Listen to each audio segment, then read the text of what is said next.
Oh my god, Martin, do my eyes deceive me? Or did I just walk by you a second ago? I thought I had a stalker on my hands. Yeah, I had a feeling it was you that I saw. Wait, you're not really stalking me, are you? But considering that 7 whole years have passed since you broke up with me in one of the worst ways imaginable, no, Una. I would sooner go out of my way to avoid you, rather than follow you around. Okay, so then tell me what you're doing in the same luxury hotel that I'm staying in. This is the last place I ever thought I'd bump into my broke loser ex-boyfriend. I bet this place costs more a night than you make in a year. Is that what you did? Did you save up all your money for the last 7 years just to blow it all on a 1 in a million chance to run into me here? I wouldn't put that past you. Poor people have done dumber things with their money. I see you're still under the impression I'm a broke loser. Yeah, well, I mean, you are a broke loser, so... Listen, Una, I told you all this at the time, but let's refresh your memory. The reason I quit my job at the company I'd been with since graduating is because I wanted to get my own company up and running. Yeah, I totally remember that. What's your point? Let me guess, you thought you were finally ready to make the big launch, but then realized you were way in over your head and fell further and further into soul-crushing debt. Am I right? Don't tell me you already declared bankruptcy. I tried searching online for your company's name a while back, and you know what came up? 0 hits. And that's what you are, a zero, a broke loser, like I said. I'm not really sure what you're talking about. My company is the top result when you search for the name. Oh, right. Sure. Well, I hate to break it to you, but I definitely did search for your stupid company's name, and it definitely returned 0 results. So unfortunately, I see through your pathetic lie. And like I said, every single search engine I know of returns my company's homepage as the top result when you search for the name. What site are you using anyway? Are you sure you're spelling it right? But enough about you. Let's talk about me. Guess what? Last month, I got married to a super rich, high-powered businessman. We're gonna have a ceremony in my husband's hometown, and we came out here to do some planning with his parents. And we thought that since we were coming all the way out here, we might as well stay at the biggest, most luxurious, most expensive hotel in the city. It feels so great to be treated like the princess I am. He's totally different from a certain broke loser ex-boyfriend of mine. I won't name names, though. What a day. I get called out here by a client for a meeting, and no sooner do I get to the hotel than I run into my legendarily narcissistic, veritable comic book villain of an ex-girlfriend in the lobby. I just can't catch a break. I knew it. You're not staying on your own dime. You could never afford a place like this. The CEO of a firm that's one of my biggest clients invited me to come out here for a private gathering.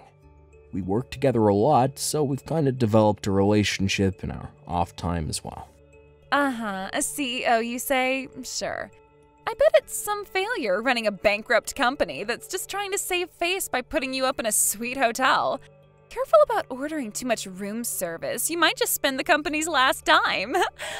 Losers always stick together, don't they? And here we go again. What's the matter? Did I strike a nerve? Everything I say, no matter what I say, you always find some way to twist it into an insult. Well, I'll give you credit for creativity, though.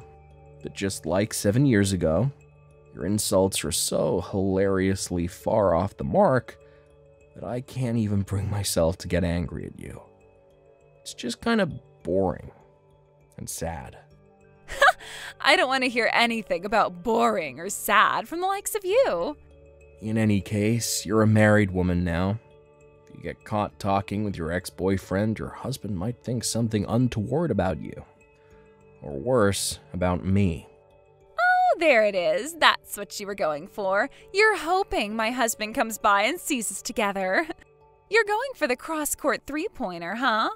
Make my husband jealous and angry at me, get us to break up, and then you swoop in like a knight in shining armor to pick me up from my sadness. God, you're lame. Boy, you wasted no time in proving me right. once again. 10 out of 10 for creativity. Bravo. Using sarcasm to hide your depression? Lame! For the record, I have a girlfriend, and I'm thinking about proposing to her soon. What? I don't know what your schedule looks like from here on out, but in the event that you're going to be staying here for a while longer, do me a favor, and if we ever happen to cross paths again, let's just pretend we've never met before. I mean, God, I wish I'd never met you. You're not fooling anyone, loser. You know you still want me. I'd rather get, I don't know, AIDS, cancer, and Ebola at the same time than get back together with you. Again, not fooling anyone. Enjoy your delusions, Yuna. I hope you have a nice stay here. Bye.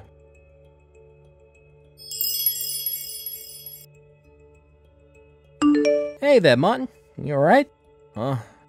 Oh, Isaac, it's you. What's up? Nothing serious.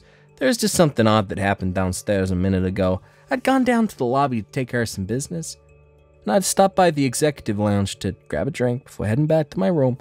And while I was there was this woman talking in a bizarrely loud voice. The guy who looked like he was probably her husband. She said she ran into a boyfriend from 7 years ago in the lobby, and when she started talking about where she first met that guy and everything, well, I was pretty sure that she was talking about you. Uh-oh. I thought, I don't know, maybe something bad had gone down with you, so I thought I'd text you. Make sure you're okay. Let me guess. Did this woman use the phrase broke loser a lot? Yeah, like every other sentence. It was kind of weird. I mean, all the other stuff, like the university and time frame, fits you to a T, but, you're not a loser, and you're definitely not broke. That woman has an ability to get lost in her delusions like no one else I've ever met. In fact, the reason we broke up 7 years ago was precisely that. She couldn't get over her own delusions. She even just texted me, just now, to take the opportunity to call me a broke loser 4 times in as many minutes. Wait, you mean your old girlfriend still has your phone number? You didn't block her number? Well, we got a lot of common friends, so it's actually pretty hard for me to completely get rid of her. As for not blocking her, I don't know. I just felt like it would be safer for me to be able to keep tabs on what she's up to. Wow, well that's fantastically bad luck for you, man. And there's one more thing I wanted to ask. This ex-girlfriend of yours, do you know who her husband is? No, I don't. As a matter of fact, the first time I heard she was married, when she texted me to lord the fact over me just now, she said that she married a super rich, high-powered businessman, so I figured he must be some kind of big shot. Huh. Okay. Why'd you ask? You got a good look at his face. Anyone you know? Yeah, actually. It's probably been about 3 years or so since I've seen him, but I've definitely met him before. It's just, well, she said he was a high-powered businessman. Yeah. Gosh, shoot, I just saw the time. Look, we're about to be late for the reservation at the hotel diner. Oh, no, we better get going then. We'll continue this conversation over dinner, okay? Sure, sounds fine. I'm on my way.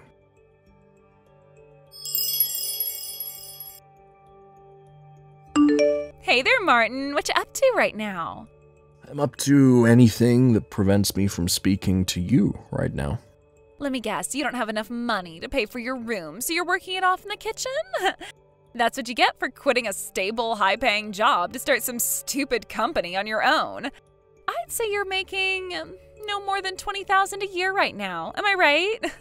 Who am I kidding? Of course I'm right. What kind of loser makes just 20 grand a year? That's not even poverty wages. That's like third world peasant wages. For the love of God, Yuna. Could you possibly go one day without dragging me into some psychotic fantasy you have?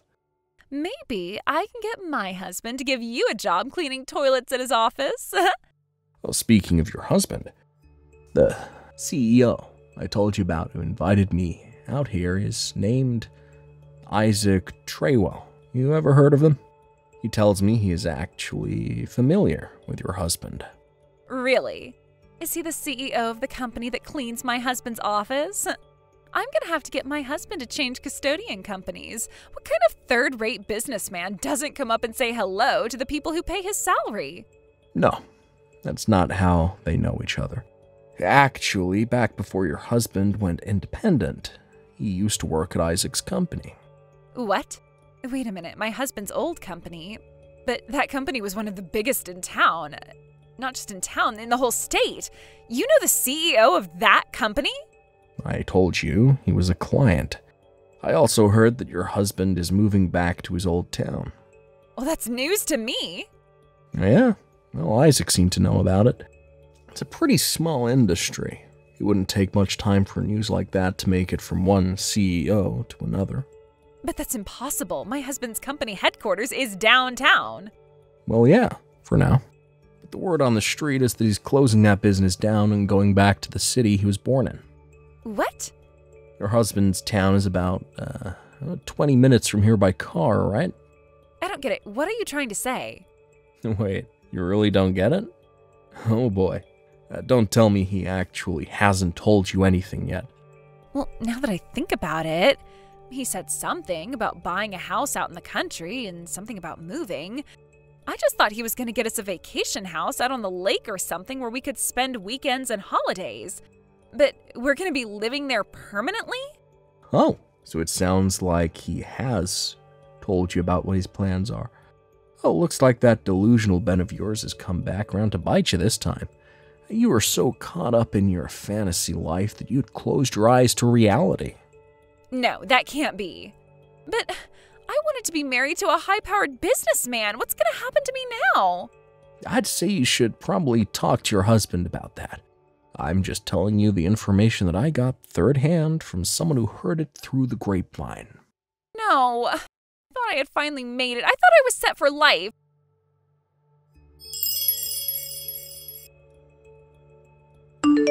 Okay, that's it. I'm divorced now. So we can get married anytime, Martin. Huh? After we ran into each other at the hotel, I did a little more digging into you. Turns out you were right. I wasn't spelling your company's name right. Don't know how I managed to get it that wrong, but whatever. That explains why I wasn't getting any hits when I searched for it online.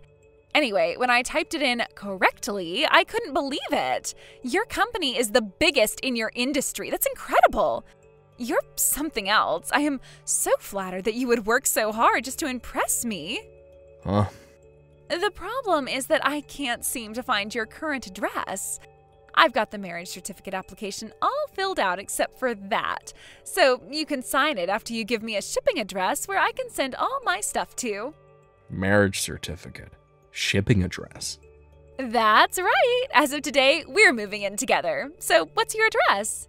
Una, I told you this back at the hotel. I'm seeing someone. We're pretty serious. What? We've been living together for 6 months now. In other words, I don't want you coming anywhere near my house. Oh, but come on now. You know that I'm way more of a woman than her, whoever she is. Well, for one, she doesn't fly off into bizarre delusions on a daily basis. And that alone puts her well ahead of you. Martin, you can't trust her. I know her type. All she's after is your wealth and status.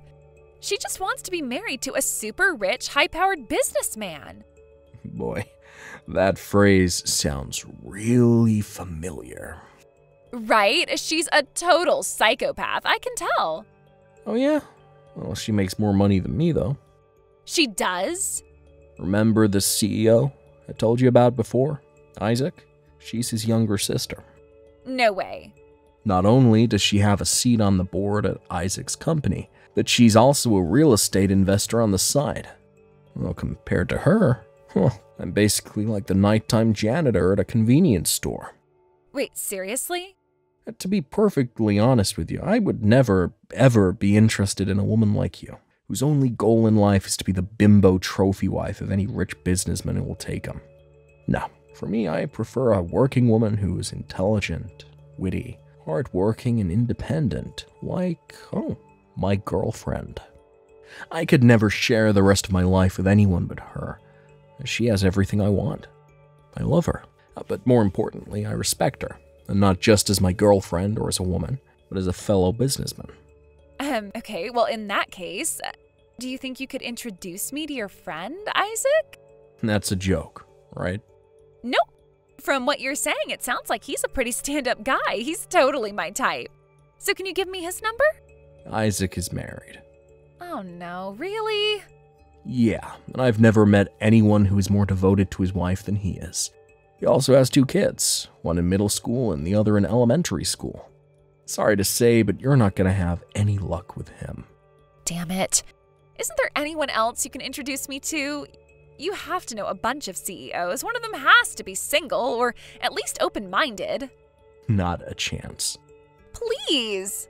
No. Well, okay. That does it. That's all I can take from you. I'm never speaking to you again. Goodbye. Martin, don't go. Martin, answer the phone, please.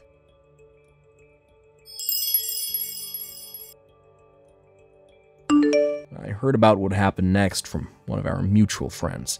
Apparently, Una was so certain that she and I were going to get married that she told her husband that she would pay him off to let her go without a fight. She wasn't too concerned about the money since, again, she was positive that I was going to foot the bill for her. So, without so much as talking to a lawyer, she offered an incredible amount of $50,000 as a parting gift, and even signed a contract binding her to fork out the money. Now, a contract like that is most likely unenforceable in court, and there are probably 1,000,001 ways to get out of it, but I think I'll keep that information to myself. The whole incident really got me thinking. Maybe these delusions of hers are getting out of control. Well, maybe she needs some special help to deal with them. Well, her family apparently got the same idea. They immediately had her committed and placed under a conservatorship to prevent her from destroying her life or anyone else's more than she already has. And with that, well, I felt like it was finally time to block her phone number and erase her from my contacts. Peace at last. Thank you for watching. Please subscribe and hit the like button. See you next time.